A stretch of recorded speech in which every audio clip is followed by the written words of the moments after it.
So the blip, that's it. It was a blip. So today, I'm not sure what is going to show up as far as the details and the data of this, but I'll get it fixed in the archives. I'm talking about echo chambers, and this is an experience, and it's a specific experience of community that feels from the inside like the deepest form of belonging that any human being could ever have. Everyone around you shares your framework. I mean, you speak the same language.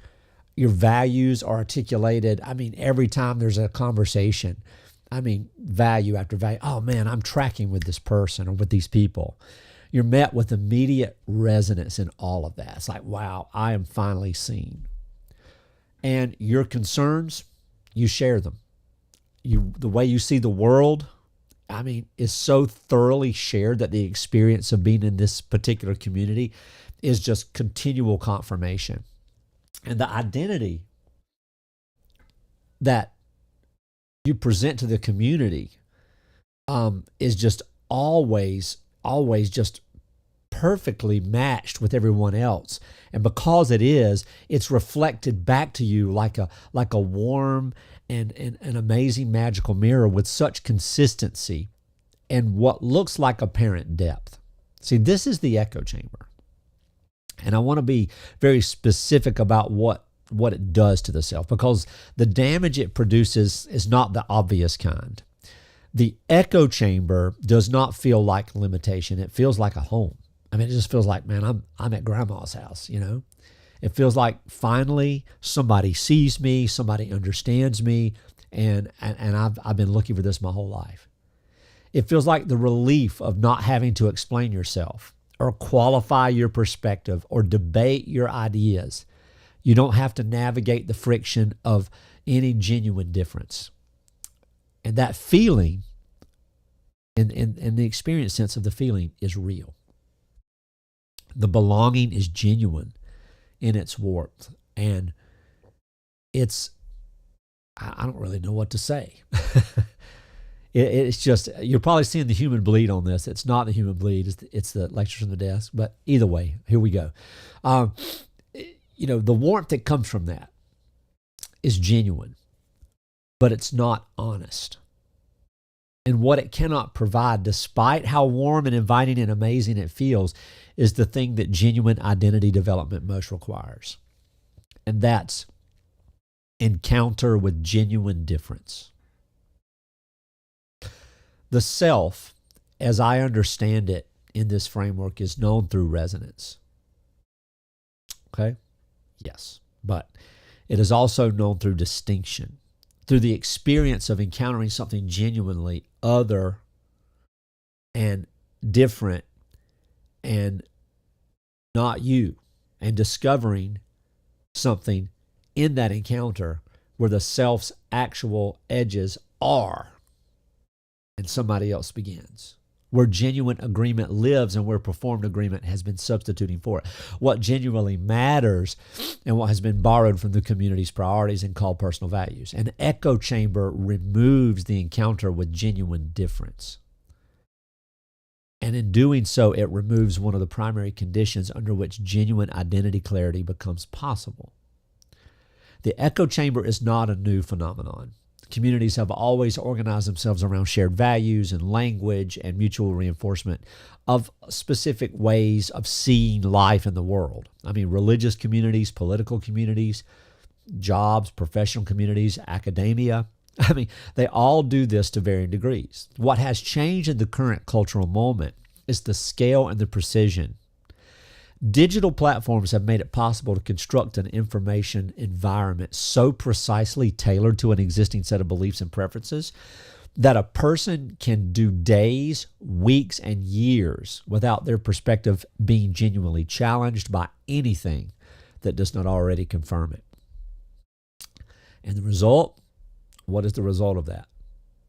The result of that at the level of identity is significant, and I think traumatic. The first thing the echo chamber does to identity is solidify it prematurely. A self that is continually confirmed does not need to examine anything. It doesn't have to look inside, doesn't have to, reflect. So when every perspective you offer is met with resonance, agreement, love, compassion, kumbaya, when every value that you express is validated, when every framework that you apply is just adopted and reflected back as obvious, this is the truth here. The natural self-questioning that genuine encounter with difference produces simply does not occur. It just doesn't happen. Self-questioning, as uncomfortable as it can be, is one of the primary mechanisms by which genuine clarity around who you are develops. A person who has never had to hold their own view in the presence of serious, intelligent, well-intentioned disagreement has not fully examined that view. And they really can't say they believe it or hold to it because it's just never been challenged. They do not yet know why they believe it at the level that genuine encounter would require them to articulate. The second thing that the echo chamber does is it makes the community's identity the individual's identity. This happens gradually and is almost entirely invisible while it's happening. The community has a way of seeing the world. It has approved frameworks and approved languages and approved ways of responding to situations, guidelines, if you will. And the person who is embedded in the community, wanting to belong, wanting to be received well, wanting to be understood, gradually adopts these things as their own. Not because they are dishonest, but because the community's approval of the adoption is so consistent and so warm that the distinction between adopted and genuine is just completely blurred. Let's be careful though, because I'm not describing a malicious process. Communities are not, in most cases, deliberately trying to absorb the individual identities of their members. They're simply doing what communities do, which is reproducing their values and frameworks through reinforcement of people who embody them. The problem is not the community's intention. The problem is the individual's relationship to the community's confirmation. If a person's sense of being okay depends on the community's ongoing recognition of their alignment with the community's values, then any perceived deviation from those values will produce anxiety. And the anxiety produces correction, and the correction will reinforce the alignment, and the alignment will reinforce the belonging, and the belonging will reinforce the dependency, and the dependency will make genuine self-examination feel threatening. This happens a lot in faith-based organizations, because genuine self-examination might produce conclusions that the community doesn't agree with or confirm, and conclusions that the community does not confirm are, in a dependency structure, experienced as dangerous. The third thing the echo chamber does is make disagreement feel like an attack. In a genuine community, with people who hold their shared values while maintaining their individual identities, disagreement is possible without damage to the relationship. You can disagree with me about something important and we can remain in genuine relationship because our relationship is not organized around our agreement. It's organized around something more durable.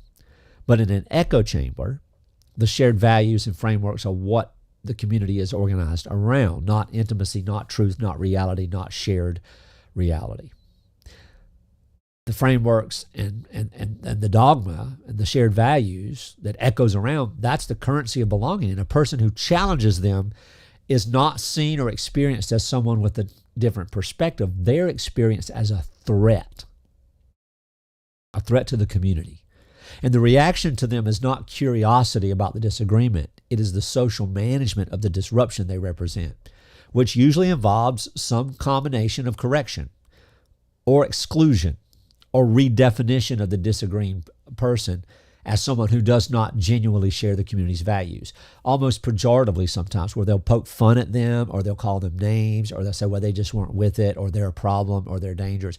They will vilify or devalue the person who questions or disagrees. So are you in one? Are you in an echo chamber? Probably in some way. Some of us are. Let me give some specific questions that can help you identify whether any significant community in your life has become an echo chamber in the sense I'm describing. Not whether it's good or bad, but whether it has become a mirror environment where your identity is being shaped by the reflection instead of the genuine relationship.